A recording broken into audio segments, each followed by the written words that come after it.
हमारी संस्कृति, हमारे संस्कार सदा रहें हमारे साथ। सब्सक्राइब करें तिलक। सेनापति वर्धक, क्या समाचार लाए हो? क्या हस्तिनापुर की सेना मथुरा नरेश की सहायता के लिए आ रही है? नहीं महाराज। हस्तिनापुर नरेश महाराज धृतराष्ट्र ने मथुरा वालों की सहायता करने से साफ इनकार कर दिया है। उनका कहना है कि मगध नरेश जरासंध ने हमारा कुछ नहीं बिगाड़ा, इसलिए हम महाराज जरासंध जैसे शक्तिशाली सम्राट से बिना कारण शत्रुता मोल नहीं लेना चाहते। बहुत बुद्धिमान है महाराज धृतराष्ट्र। अंधे हैं परंतु दूर की सोचते हैं। उनकी ये बात हमें बहुत अच्छी लगी। इस प्रकार उन्होंने हमारी ओर मित्रता का हाथ बढ़ाया है।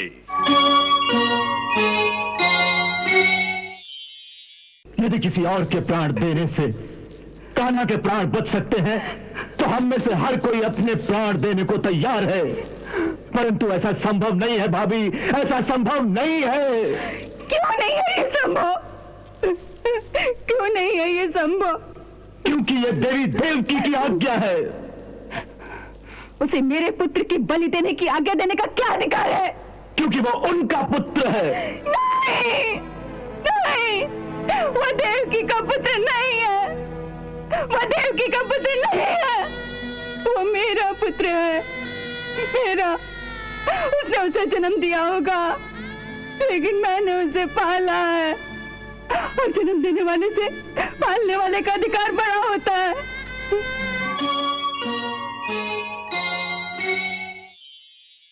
मेरा ही पुत्र इतना सस्ता है कि उसे इस प्रकार खुल्लम खुल्ला दिन के उजाले में बलि की विधि पर भेज दिया जाए। उसके लिए आपने रात में भागने का कोई तरीका नहीं सोचा।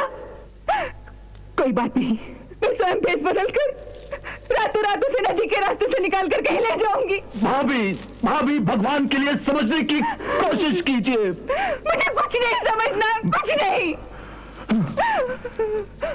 मुझ में इतनी शक्ति है कि मैं अपने कान्हा को अपनी पीठ पर उठाकर यमुना के पार ले जाऊं। स्वयं भले ही डूब जाऊं मैं, लेकिन मैं अपने लाल को सुरक्षित पहुंचा दूंगी।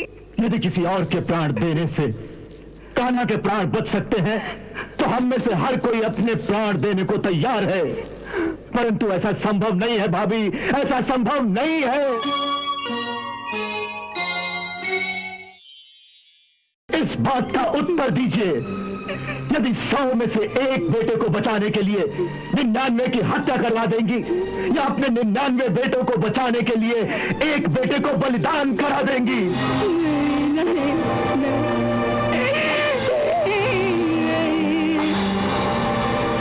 भाभी, नीति कहती है कि संकट के समय में यदि एक कुल को बचाने के लिए एक प्राणी का, या एक गांव को बचाने के लिए एक कुल का, अथवा एक देश को बचाने के लिए एक गांव का बलिदान देना पड़े, तो उस समय वही धर्म हो जाता है।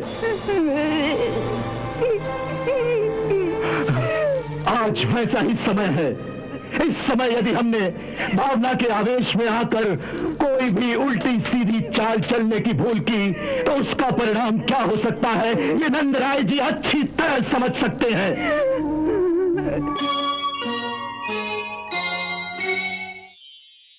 भाभी, उस पहाड़ी पर चढ़कर देखिए कि कंस के सैनिकों ने कैसे दूर दूर तक गोकुल को घेर रखा है।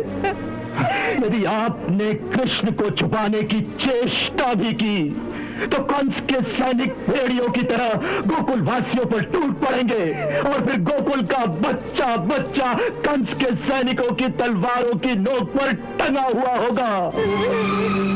इस जिम्मेदारी को मत भूलिए, मत भूलिए इस जिम्मेदारी को आप।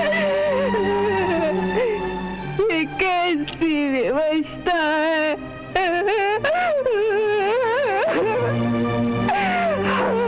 इसीलिए मैंने कहा था कि दिन दहाड़े खुले बंदों मैं कृष्ण को साथ लेकर गोकुल से निकलूंगा, ताकि सबका ध्यान उधर हो और बलराम का बच निकलना सहल हो जाए।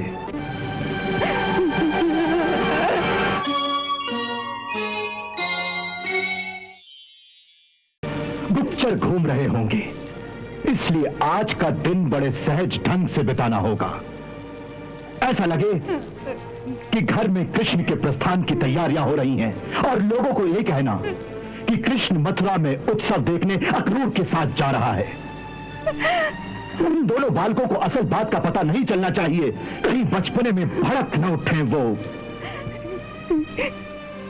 कैसा कलीजा है आपका, कैसा?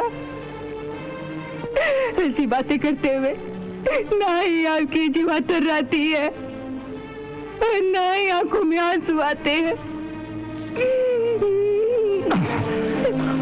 जिसके बच्चे को स्वयं मौत के मुंह में डाले जा रहे हो, वो धैर्य कैसे रखे वो धैर्य?